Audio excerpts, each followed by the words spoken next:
Is she putting on the thing?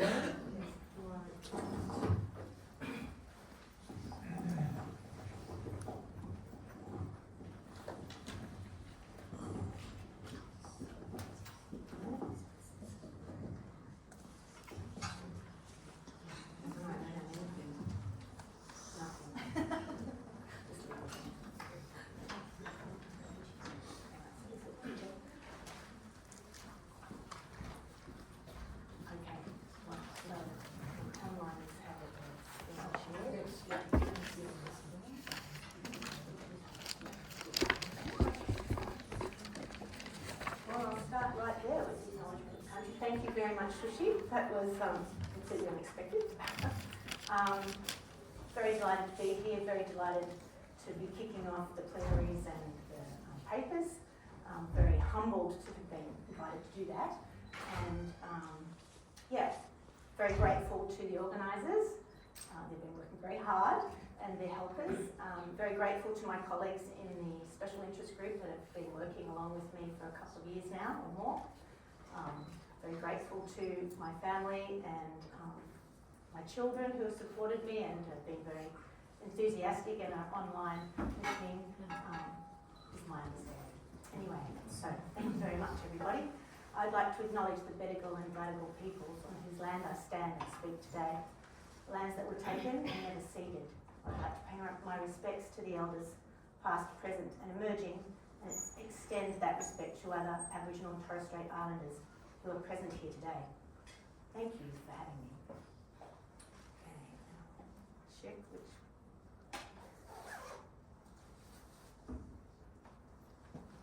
First bit of technology. Just put that one in. Left hand side, right. Okay. So I'm talking about empathic listening as a resource for enriching life, and I'm taking a systemic functional perspective, otherwise I wouldn't be here. So we're going to look quickly at some definitions of empathy and then some current perspectives on empathy that are outside of linguistics, including some linguistics. Then I'm going to look at a brief overview of this modality called nonviolent communication and its founder, Marshall Rosenberg. I'll then give you an example of empathetic listening in the NVC world, and then I'll take you through the study that I've been doing on empathic listening, looking at deconstructing the example, placing it in the context of Hassan's generic structure potential, looking at how particular strategies are at play, and then how these strategies map onto an architectural thematic progression construction. And then I'm going to step back out from the nitty-gritty detail and look at what does it mean to be a positive discourse analyst, and where does activism fit in relation to empathy. Okay, I might have a few glitches with my technology skill set, and I also might get a bit nervous, so I might be calling on help at every now and again. Right, so empathy in the Macquarie Dictionary is entering into the feeling or spirit of a person or thing, appreciative perception is the important thing here, or understanding. In psychology, it's the emotional reaction to the experience of others, and in the medical context, it's understood to recognise and understand the patient's experience and the emotions associated with it. It's not about the doctor's feelings, but how he or she demonstrates this understanding to the patient. Importantly, empathy is other-oriented. It's not about you, it's about them, and it plays a role in supporting and motivating acts of compassion. And this compassion is always directed to the suffering of others. So to give you some features, I call it a register of interpersonal connection. As I said, other-centred. It's more ancillary than constitutive in Hassan's terms, in that the empathy finds itself more in a pragmatic environment. The language of the text is responsive to the factors of the material environment, and it's a verbal expression of a social activity.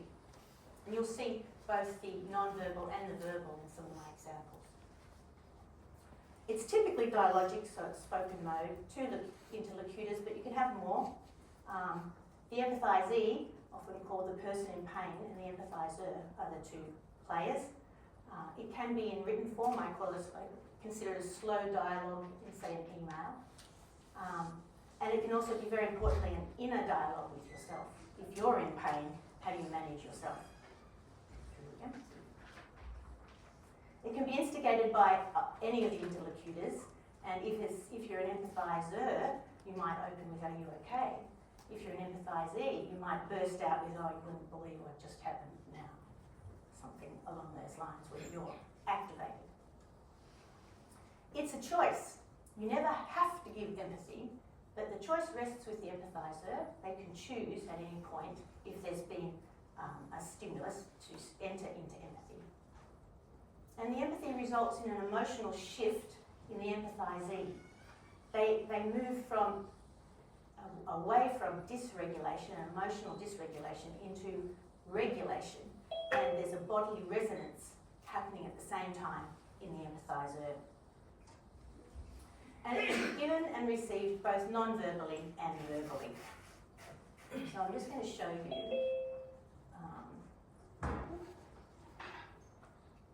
a non-verbal example. You've seen this before.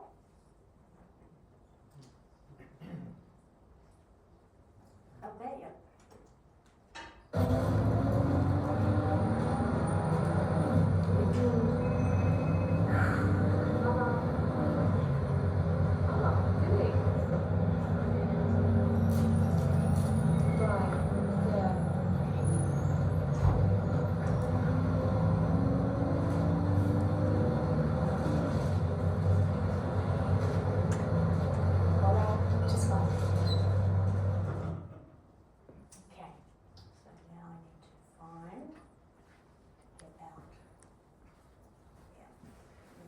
Escape back to the slides. Oh, that's right, of course. Just down here. Beautiful, thank you. Okay, so you can see there were no words. It's clearly a behaviour, but we understood what was going on completely. Did anybody not? Okay, but before I go on any further, there's this often discussions between empathy and sympathy. What's the difference? So just to give you an example, somebody walks into the office and said, "I put my dog down this morning." And the sympathiser says, "Oh, I'm sorry, so sorry to hear that. I had to do that last year, so I so get it." Versus, "Oh goodness, are you okay? How are you feeling? Sad and numb, I bet. Are you wanting to talk about it, or do you just need to have some time for yourself?" So, I highlighted the I and you. But also notice that the I is statements and the U's are questions. Okay, so in psychology, the emotional reaction to the experience of others, there's 3 comments Bandura makes. First comment is, empathy is not hardwired, it is learned. It means that people who haven't experienced or had empathy modelled as a practice nonetheless have a second chance at developing such skills through programs of learning. It's wonderful. Everybody can learn to be empathetic. Empathy plays a role in our survival. When people understand that their well-being is linked to the well-being of others, they are able to respond with empathy through the positive and negative experience. Research indicates that understanding is biologically enabled by mirror neurons, which provide us with the capacity to mirror behaviours of others as empathic response. Third, empathy is characterised as a social construction. It supports pro-social behaviours and social connection. Having empathy promotes helpfulness, sharing, consoling and supportiveness, and curbs social injurious conduct. These pro-social responses of humanisation not only improve the lives of others, but also improve the self-regard and well-being of the empathiser themselves. The Dalai Lama shares the view that compassion arises from empathy and describes empathy as a kind of emotional resonance, a feeling with the other person, and compassion as a desire to relieve suffering. And our desire to relieve the suffering of others gives us energy and a sense of purpose and direction. When we act upon this motivation, both we and those around us benefit still more. So what's there in SFL studies in and around empathy? So I'm just going to give you a quick run through two scholars' work. So Sabrina Pounds in 2012 and 13 took a clinical model of empathy that's in medical training by Moulton and showed the dimensions of empathy and its potential potential realization using the appraisal network. So basically, she mapped the attitudinal meanings of affect, judgment, and appreciation onto the model. So the first thing she did was notice that when a doctor has a choice to be empathetic or not, if they choose to be empathetic, it's because they've registered that the patient has feelings and needs that are at stake and they're triggered, they're stimulated, and so they step into this empathy opportunity because they're interested in the other person feeling like they matter, affective involvement, and interested in affiliating with the person because they align with their beliefs and values. They then set about eliciting the patient's feelings and views, and they respond to them with, first of all, an understanding and reiteration of what they've said, an expression or an alignment and affiliation, and then everything's normal, this is normal, you're normal, don't worry, and often some positive appraisal around praise for them speaking up. This work was then built on by Watson, who looked at 350 empathy events by one specialist who was considered to be an empathetic specialist. And the results of her work was that she, through appraisal analysis, described it as a communing affiliation, and it was controlled by the doctor, the empathizer again, and it followed a pattern of acknowledgement and then a validation. And what that means is the acknowledgement involved the doctor acknowledgement of the patient's words and their behaviour, while the validating empathy component involved doctor agreement, understanding and reiteration of the patient's inscribed attitude. And the process, this empathy event, concluded when the patient is satisfied that the doctor has elicited an adequately empathic response. Okay, so now, having done a quick lip review, I'll move on to what I want to talk about. So nonviolent communication is a modality that was developed by Dr. Marshall Rosenberg, who sadly has passed away. He was a clinical psychologist, helping the middle class, got very tired of the middle class being able to pay for mental health services, and the people that really needed it couldn't. And so he wanted to come up with a self-help process, and he came up with this framework over the course of his career. And in the process, he then found himself in a lot of mediation situations, particularly in the Middle East. I have a YouTube down here, which I won't get to, but we could play it today and you'd think it was made today in relation to the circumstances in the Middle East. Anyway, he's taught all over the world. He founded the Centre for Nonviolent Communication, and that set up this program of accreditation of trainers and teaching the model. So in the world, this is a very small number, 1,400, but there's 1,400 trainers. There's 70, I think, latest assessors. It's a bit like the Cambridge English test, you've got all the people around. There's a lot of registered candidates, and I'm one of them. In Marshall's words, empathy is a respectful understanding of what others are experiencing. We give to others the time and space they need to express themselves fully and to be understood. So, that's in the way. The purpose of NVC is to transform the world to a more peaceful and satisfying place. And very importantly, it's underpinned not by ideologies of right, wrong, good, bad, selfish, selfless, but rather by the ideology or a mindset of mutuality. That is, as human beings, we all have a common set of universal needs that all need to be met for everybody to be okay. We need to mutually meet our needs. So this can be jarring for people who are locked into ideologies of good, bad, because they're trying to shift from good, bad into there's needs at stake here, let's find them.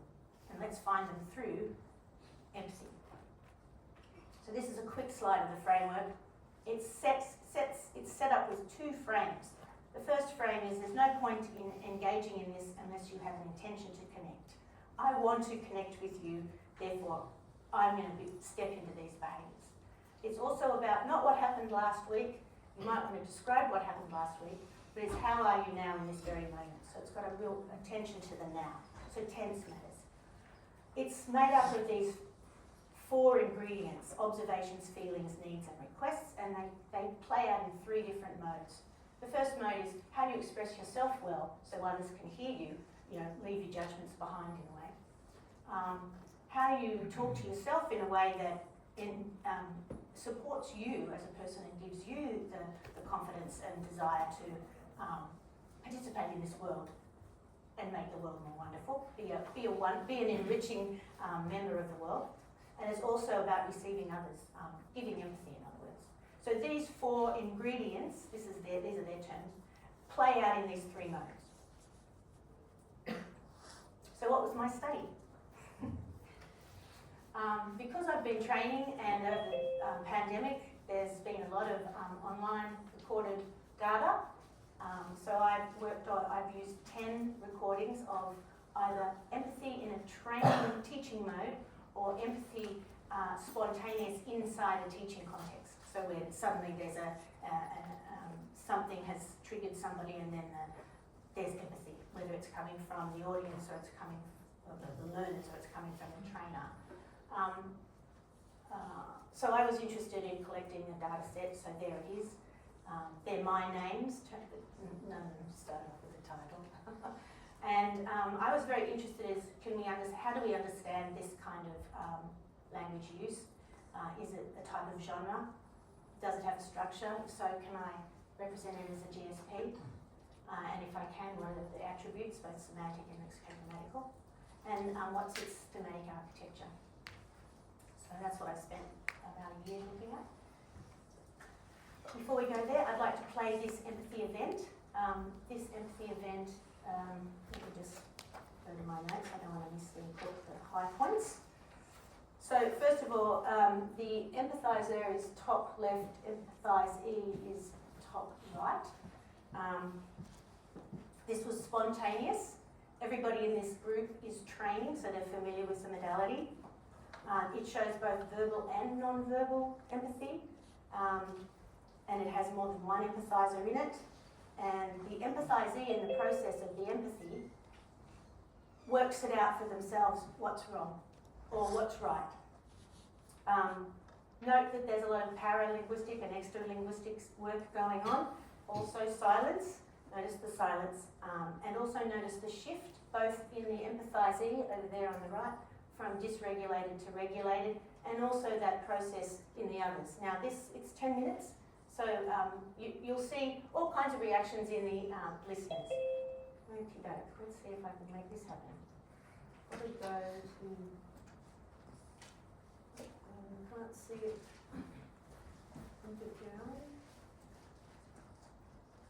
Oh.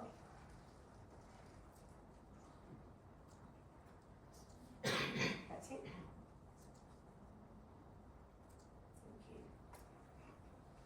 Well, I'll go. I'm feeling a lot of emotion right now. Earlier when I was in the car driving, it was a doctor's appointment for my son.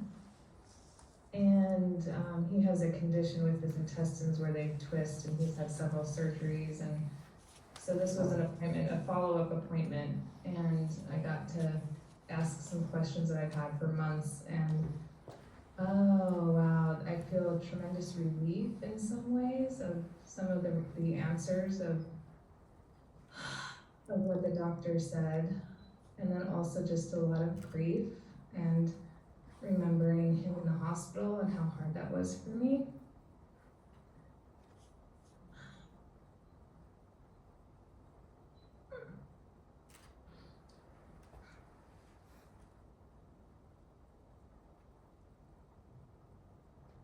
So I kind of brought all of it back.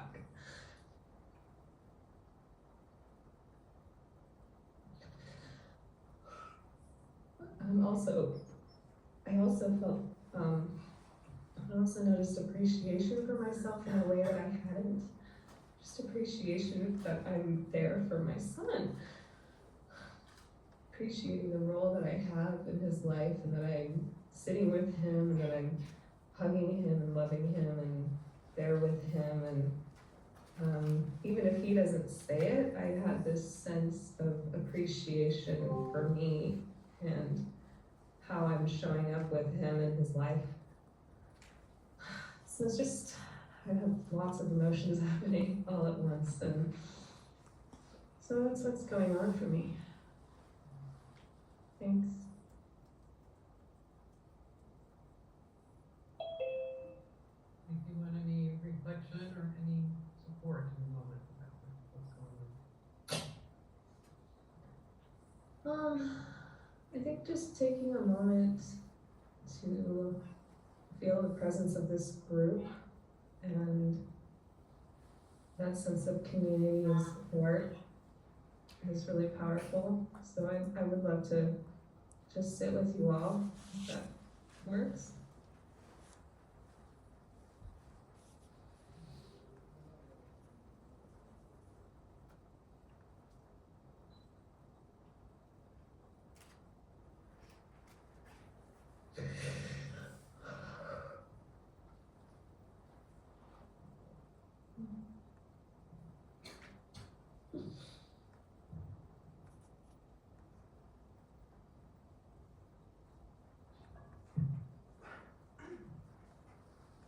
Thank you. I feel really held and supported and grateful for the space with you.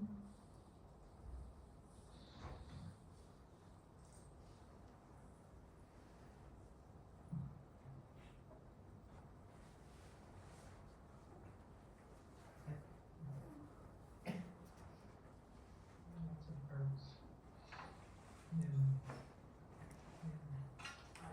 A lot of mamas in the room and dads in the room.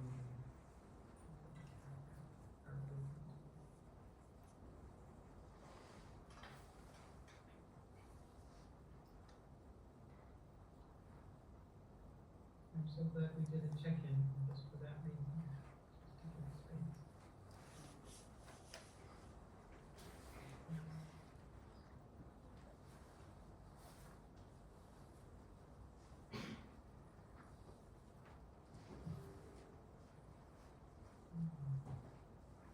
Just to give space. Just honoring that tender place.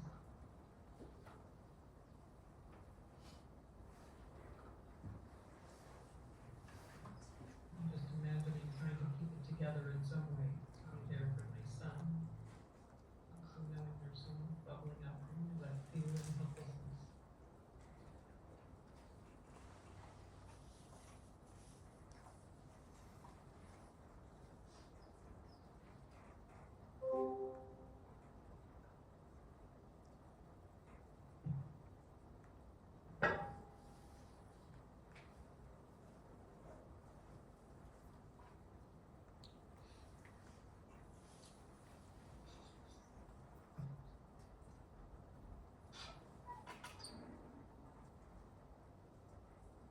And I'm wondering if some of the emotion that also could be, tears of relief from that there was some good news from the doctor, and then that just lets us, just sort of lets us let down a bit. Yeah, it's a sense of acceptance. It's like, it's not so much that things are better than I thought they were gonna be, but they are what I thought they are. And just knowing the reality is a relief in itself, and just a real, I can accept it now. Now that I know what's true for me, that the doctor said it, somehow there's this authority feeling of like, okay, this is what it is. And now I feel that I can move on. So it is a sense of relief of just like, okay, I don't even need to think about this being possible. It's done. We're moving here now, Yeah. And it gives you a sense of next steps or the guide, compassion. Yeah. Clarity.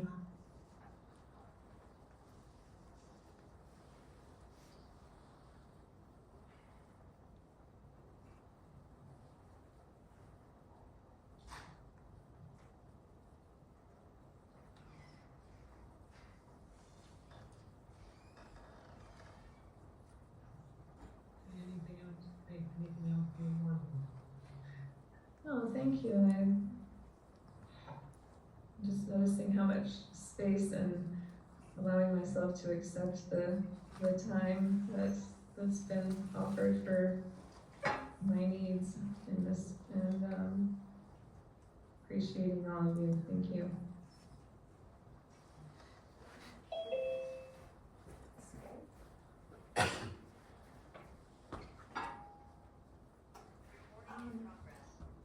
Sorry about the volume on the empathizer. Didn't get a chance to check that. Also, I'm not sure if the handout got around. Did the handout make it? No. Do you want the handout now? Handout? Yep. I'll give you. So basically what you're getting is a handout of this dialogue.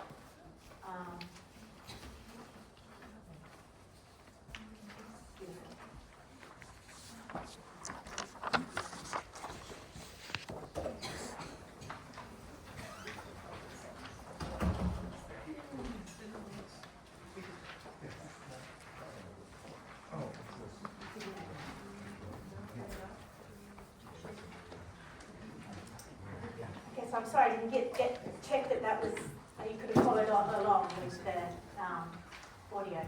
But that's the dialogue, and it's, I just put numbers against the lines, which will be important in a moment.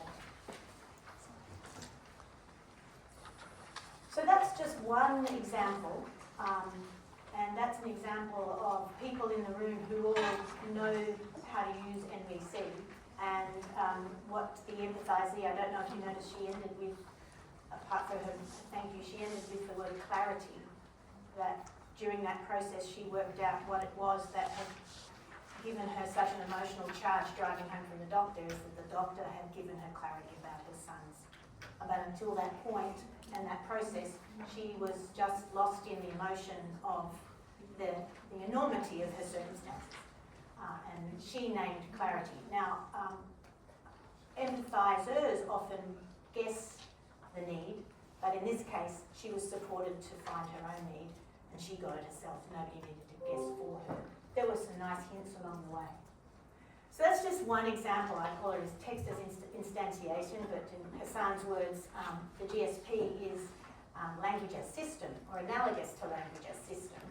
And so I, from these 10 or 11 empathy recordings, I painstakingly actually had this animated, but with the machines it didn't, the animation hasn't happened. But anyway, so I just want to start here in Hassan's notation.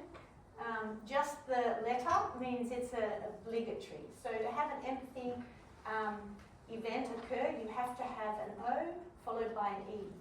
The O is an observation, and it's supposed to be over here.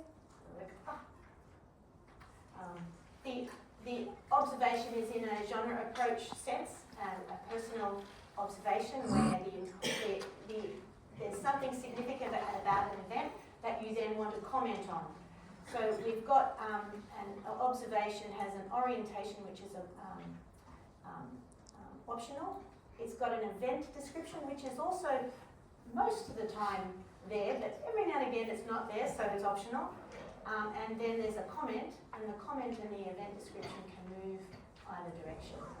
So there's always this, so an empathy event is a mixed genre with these little genres in them. So an observation comes out as a personal observation, and then empathy comes out as a square for silence. Silence is optional. RO for reiterating the observation, optional. Guessing the feelings, optional. Identifying the needs. So apologies, all my things have moved because of the different computer. So the red dots, these are all interchangeable, they're interchangeable. However, the asterisk is my notation that you have to have at least one of these to have empathy. And you can just have one. So as you saw, silence is completely fine. There's a lot of other things going on there which I haven't done the study on, which is what I'd like to look at next. But verbally, you've got reiterate, guess feelings, identify needs. And then once you've got these two obligatory components, then there are some additional optionals. So I've got them in red and black because black is the empathiser and red is the empathizee, and it's dialogic. So I was just trying to capture a GSP in a dialogue as opposed to in a written monologue. So CR is a connecting request and it's optional. This is where the empathizee is, are you okay? And once the empathy has been given, then the empathizer again might want to check, are you okay? Have you heard what I've said? Is this sounding correct? And then the empathizee will then either confirm that what they've been offering as empathy is landing with them and feels correct or isn't. So that's unconfirm or confirm. And if they unconfirm, like, no, it's not really like that, because they were talking about acceptance. And she said, yeah, acceptance, but maybe clarity in the end. So the arrow is this observation, empathy, and unconfirm, confirm goes round and round and round until the empathizee or the patient declares, that's right, or I'm good.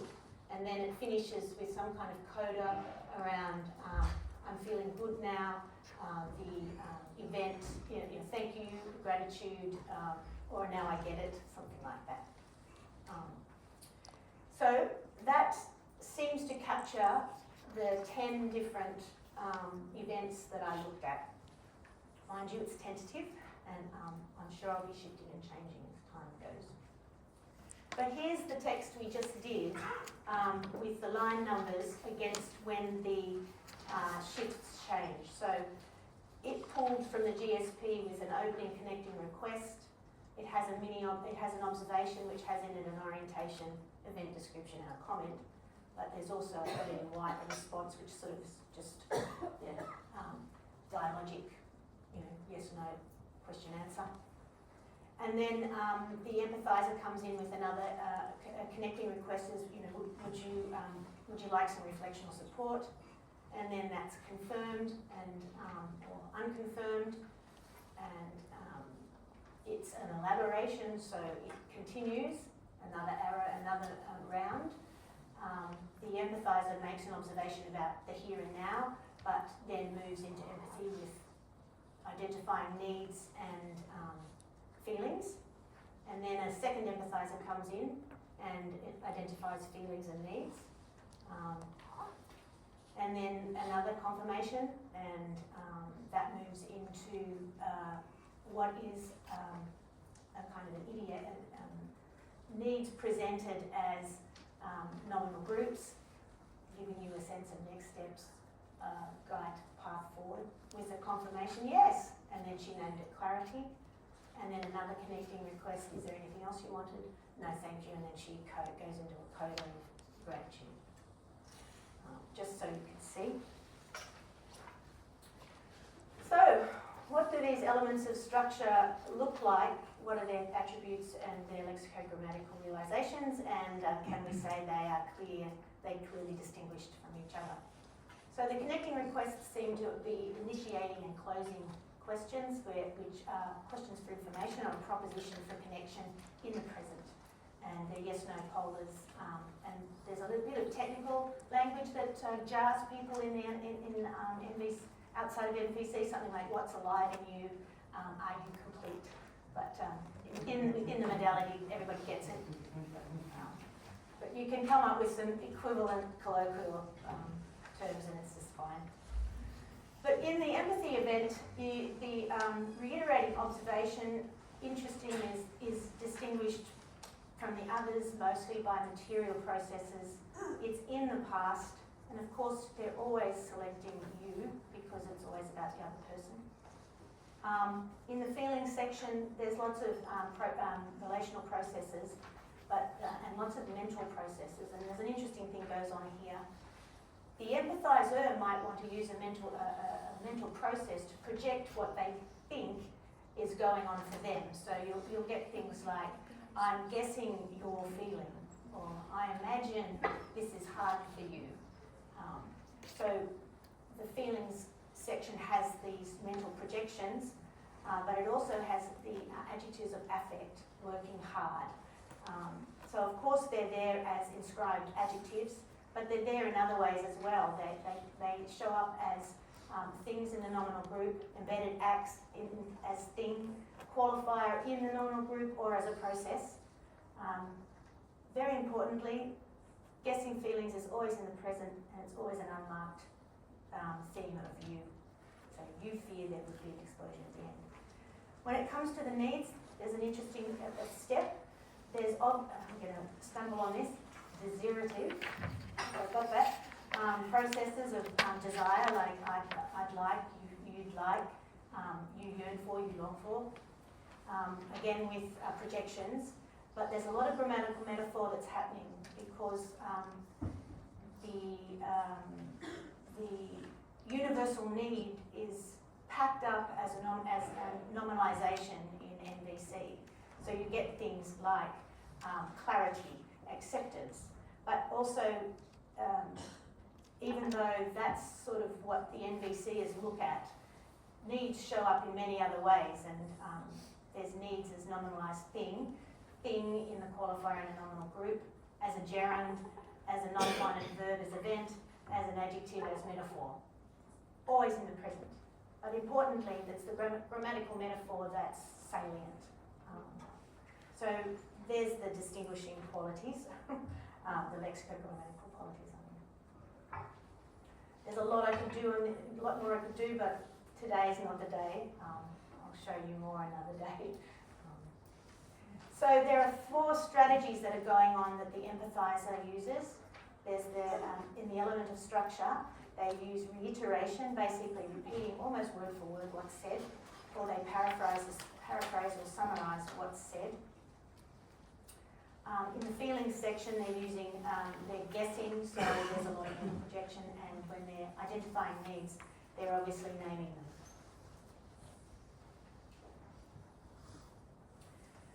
I hope this works. So, what I'd like to see in the future, or future research, is there's a view, in the example I showed you, I'm hoping you saw the shift from dysregulation to regulation, and she ended up, you could see the decompression, the smiling, the relaxing, and then you could see her, she'd come back to herself. She was back in the prefrontal cortex, not back in the lizard brain of fight, flight, the amygdala. And a lot of the literature talks about this is in order to step out of PTSD, for example, it's really important to name what's up for you.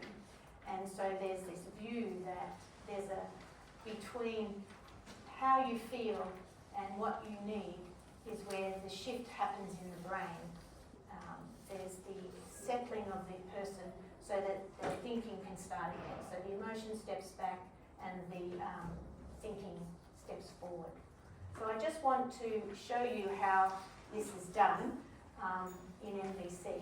This is Marshall speaking, but he's in a training session and he's demonstrating empathy. He's asked somebody from the audience to come up, or is anybody has anybody got something alive and would you like some empathy? So he doesn't know what's going to happen, but he does ask them, who am I playing? So this woman says, you're playing my father. So it's a bit stilted, right? Okay, daughter, he says. But just remember, he's play acting, but he doesn't know anything about this woman. He's just rather good at empathy, and he's bouncing off her. So she's going to be over here on the left-hand side. She's all in judgment, and he's going to translate it into feelings and needs for her. Let's see if this works. So let's start with that. Donna, I'm confident that I can empathically connect with whatever you want to say. So please tell me what's still alive in you as a result of our prior relationship that you'd like me to hear. I feel worthless and I feel totally rejected by all the men that I touch. I want to be in a relationship. I've been through 2 divorces and I do not know how to even connect with any man because of you. When I would come to you for any kind of a need that I really wanted you to listen to, you immediately would either interrupt and the first word that would come out of your mouth was that I deserved it and I was totally a no good, stupid idiot and I was a worthless female, girl. All those names are still haunting me. Every time any man that I have a relationship with tries to get close to me, I don't trust them because of you. It's all because of you, and I'm just beyond. That's what's alive right now, is that I don't know where to go. I'm 30 years old, I've been through 2 divorces, and I'm miserable and alone. Well, I want to be sure that I'm taking all of that in, daughter. That's very precious, and I'm grateful to you for willing to open up. But I want to be sure I'm hearing you, so what I'm hearing is that there's still a great deal of pain in you, hurt, that your need for respect wasn't met by the way I would respond to you at times. And as a result of that, you're feeling rather desperate about how it's affecting your present relationships with other men and how it's keeping you from getting your needs for closeness met. Am I hearing you correctly?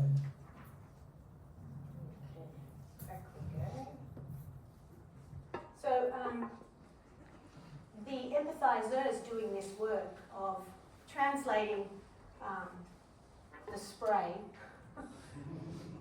into something that the empathizee can relate to through their emotions, and then once this begins the process of settling, and then if you're using language, you'd be checking, which he does at the end, and as he's translating the spray into feelings, he's also thinking, well, what's important, what's at stake, what's not happening here, and so he gets respect and a need for closeness. A need for respect you can see as unqualified.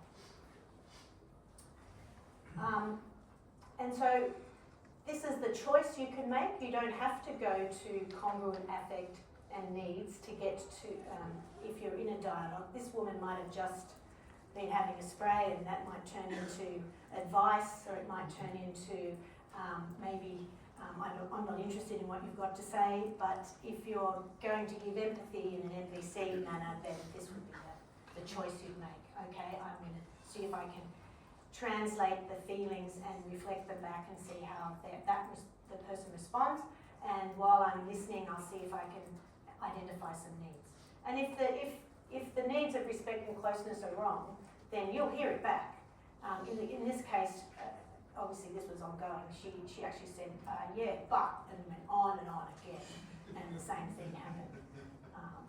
And that yeah, but eventually, as the empathy lands, becomes less strident, and then there's a slow recovery, as it were, back to self. Okay, so the important thing about the abstract noun in NVC is that there are no participants.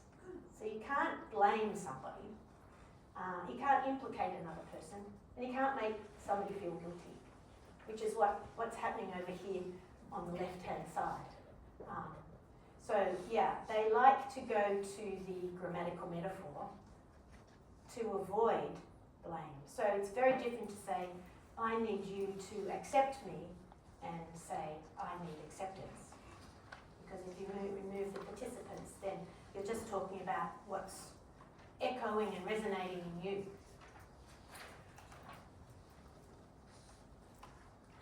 Okay, so how does this work thematically? And there's I won't go into all the detail of the different thematic progression patterns, but it's this pattern, the continuous pattern of you have one theme that is staying constant, and what we're getting is new rings all the time.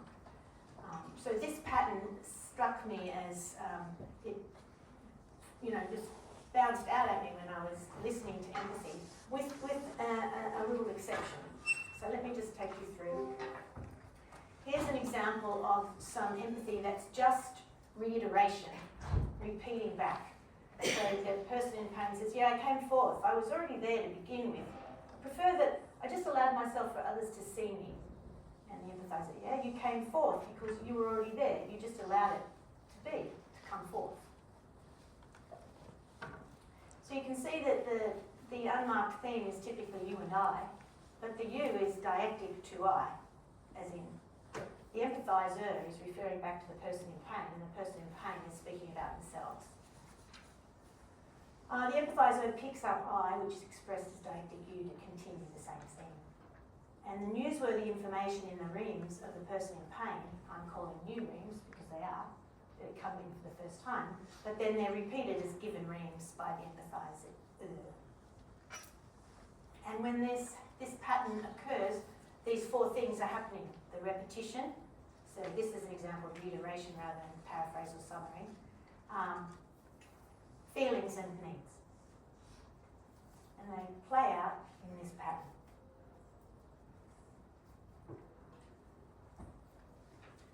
So how do I want to conclude? Well, first of all, I think I didn't find it too difficult to find the GSP. It was there. The elements of structure are all distinguishable by both semantic and lexicogrammatical features. Pattern of thematic progression is the textual architecture on which empathy unfolds. And the strategies of reiteration, paraphrase, summary, feelings and needs falls into their own elements of structure.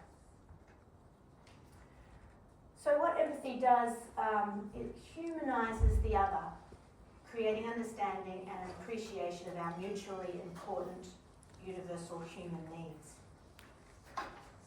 And when an empathizee has returned to emotional regulation, they can hear the pain in the other, respond with empathy, build affiliation and communion.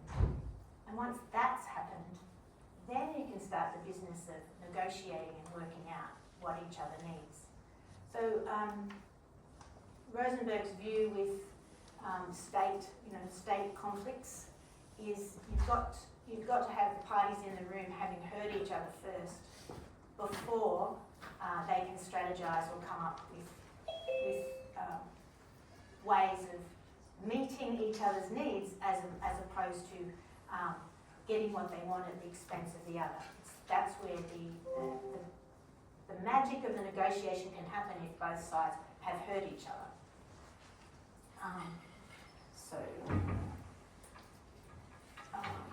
I would describe this as a designed discourse. It was purposely put together, and as Rosenberg says, the model was designed to keep us in a dance with each other, a dance in which the whole purpose is to let what happens between us happen according to a rhythm of compassion, where the only energies that are going on between us are the ones in which we nurture one another and are nurtured by each other. And if we catch ourselves getting out of that dance, the model is our way of helping us get back to it. To engage in that dance with people is what the model is all about. And at a somatic level, what that model allows is the empathizer feels an impression. They don't have to have had the experience, but they feel an impression of the experience of the person in pain. Their body responds with a somatic letting down or a relief. The tension releases.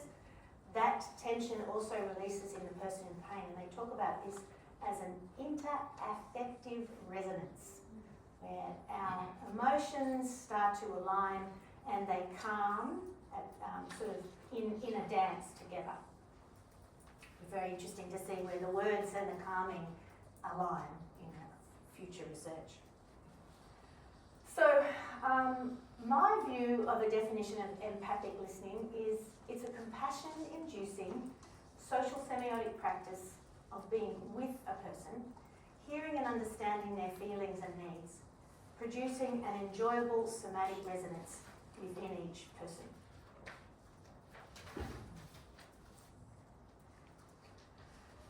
So that's it for the research. Now I want to I suppose, step a little back into the purpose of this conference and positive discourse analysis as a form of activism. And Jim to thank for his paper in 2004. So as a positive discourse analyst, the beauty is we have the skills to describe and model what goes on. And if we're choosing texts which are empowering, which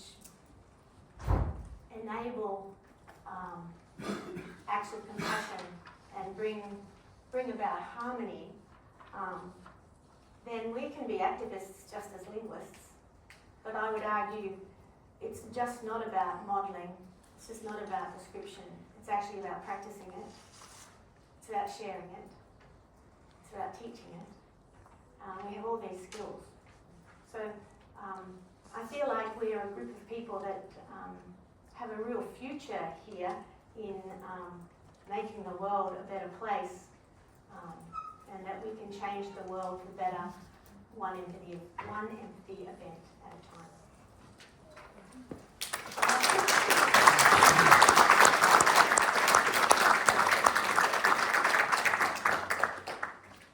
As I said, she's a master of the textual meta function. We have exactly 15 minutes for questions.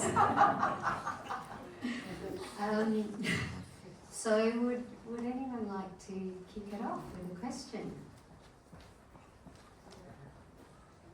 Thank you so much, Elizabeth. I was just surprised when I learned that you're working on MPC in this community, because when I first read the book, and I was thinking about SFL. You know, like I interpreting what Rosenberg said in SFL terms, and it makes perfect sense, right? So I'm so glad that you work on this one. My question is, when I read the MVC, I loved it, but when I tried to practice it, that's very, very challenging. So did you feel that way, or if you felt that way, how did you overcome? Great question. It's a practice. You get better with practice. In the training world of NVC, they have practice groups, which is where they're safe spaces, whether they're online or in groups, where you can actually practice with scenarios. They call it going out into the wild, when you leave the practice group. And it's a slow process, especially if empathy and leaving your judgments at the door is a difficult thing to do.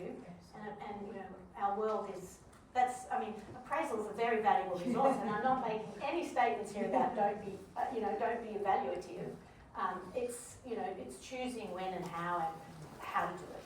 And positive evaluation is all through, or positive judgments as institutionalised means is all through NPC. It's just when you get to the negative ones, what's the effect on the other person? So it's practice, and it's the hardest thing to do with the people closest to you. Exactly. It doesn't mean, though, you can't do it, and it doesn't mean that everybody has to know how to do NVC to get the result. You just need one person. One person can change it, completely change their tenor of what's happening. The hardest time is when you have caused the pain and the other person attacks you. Yes. That's when you have to have a sense of stay here, breathe, and then just remember they're triggered. I don't know what I've done or if I've done anything, but I'm going to listen and see if I can understand what's behind your emotion, what's the need. If I can settle you with empathy, it's possible that I could then say, you've said that, would you like to hear what it was like for me? I didn't know that this was going on for you, and then there's this. So that's the beauty. If you can sit back and not react, listen and then guess feelings and needs, you've got a chance of being heard. Practice.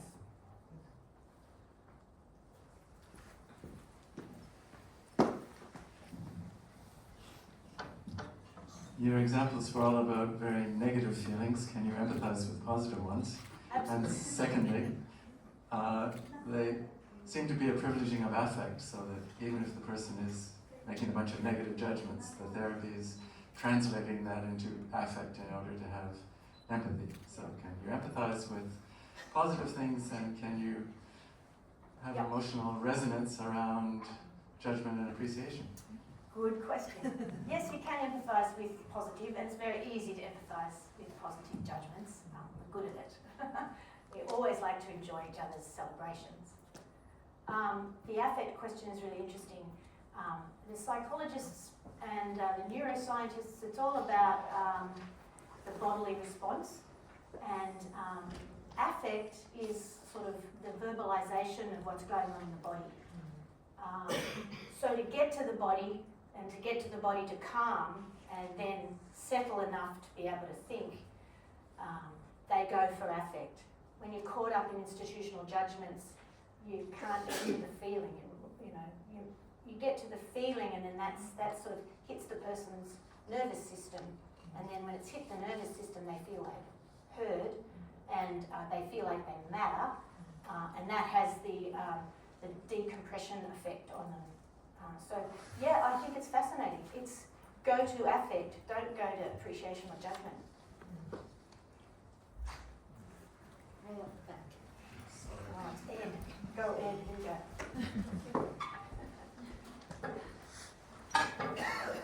Just a comment, really, rather than a question. I was part of a training group.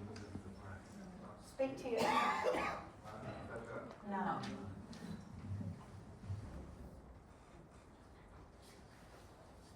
Is that better? Yep. Yeah. So I was privileged to be part of a training group that Elizabeth ran last year, the year before. Ooh, might have been the year before, Ed. And I was there, as a kind of linguistic outsider or insider, or depending on whatever way you're looking at it, to kind of see what was going on in terms of the language. And what I found, and I communicated this to you at the time, was that the empathizing, the way of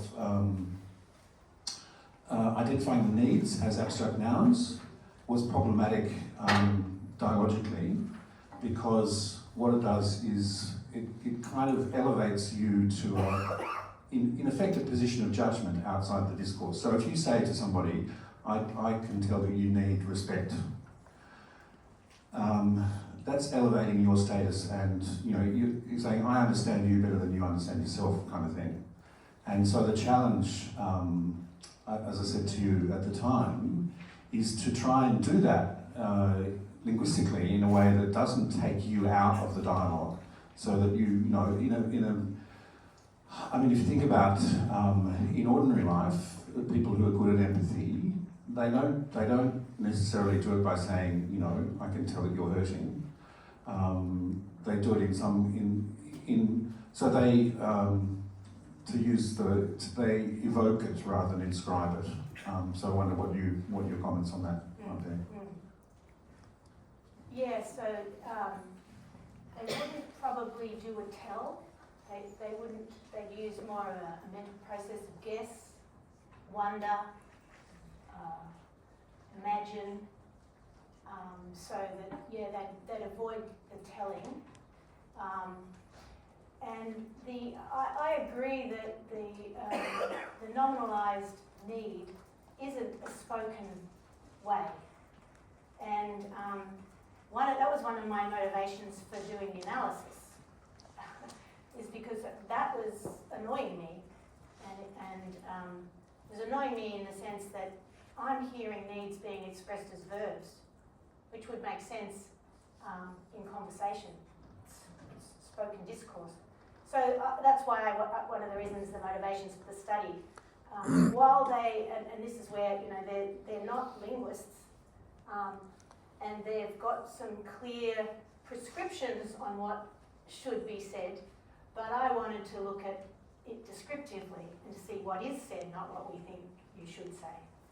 So out of that came, needs are expressed in all different ways, and it's, I don't see, it's important that we accept that that's how they're expressed, and that their perfect way of expressing needs as nouns is just one of a multiple set.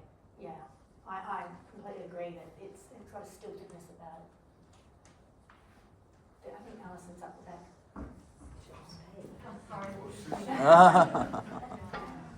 Thanks, Shushi.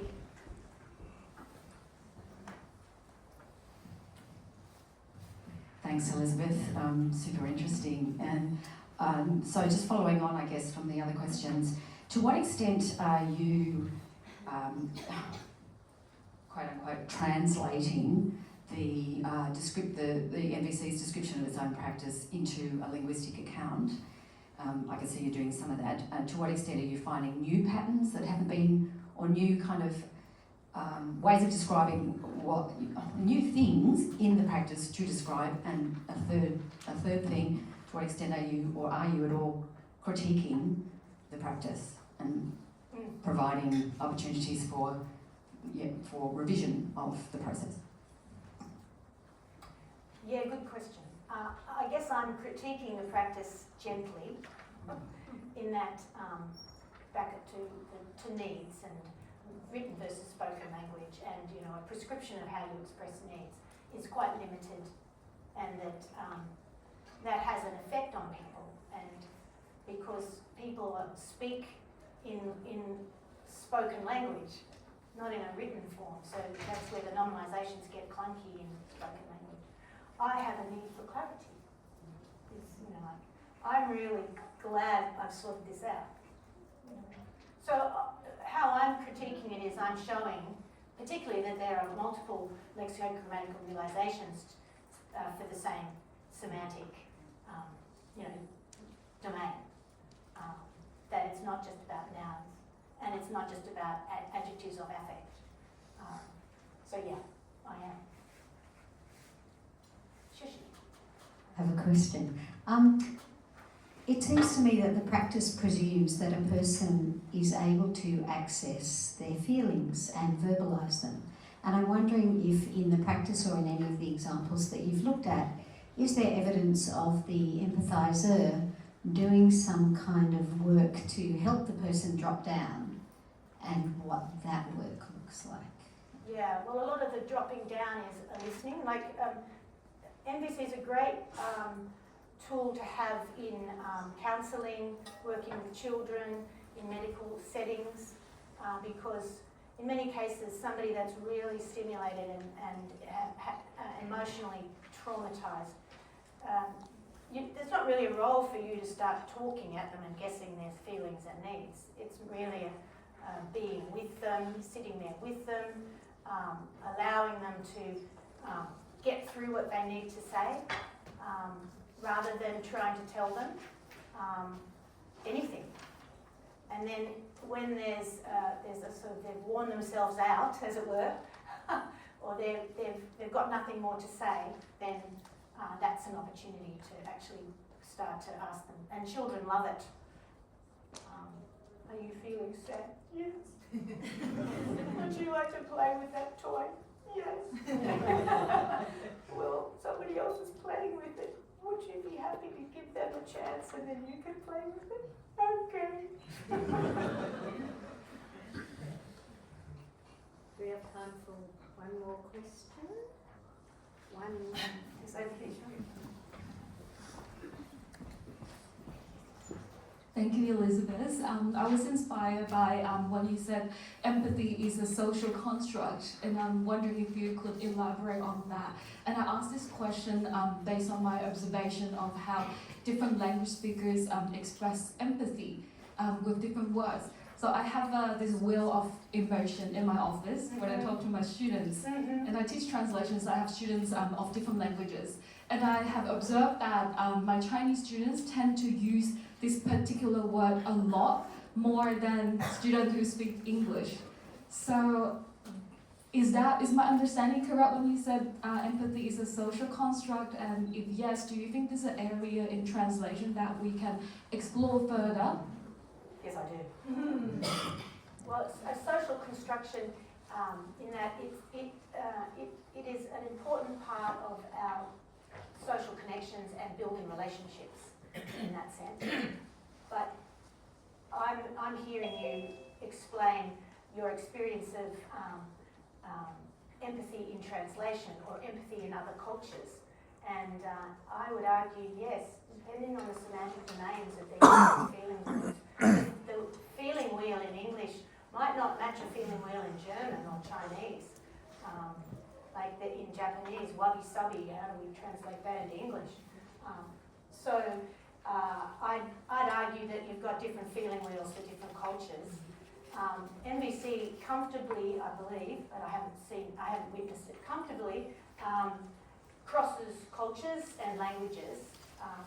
But I have seen a couple of feeling sheets in German and Japanese, and when I look at the English one, I think, there's not a match here, nor should there be, because languages are, represent the world and construct the world differently. I think that's a fascinating place, and if you're seeing students picking one place, that might be because there's a larger semantic domain for one word, for one feeling word, yeah. And I would also argue that different languages are more emotive than others. I remember when we were doing our communicating conflict book, and we had some Arabic language we were working with. Wow, it was fantastically affective. And in a way that I thought, maybe this language is much more, there's a lot more emotion, the capacity to express emotion than English. Haven't done that work yet. That brings us to the end, so you can catch up with Elizabeth in the breaks, I'm sure, but please give me... Thank you so much.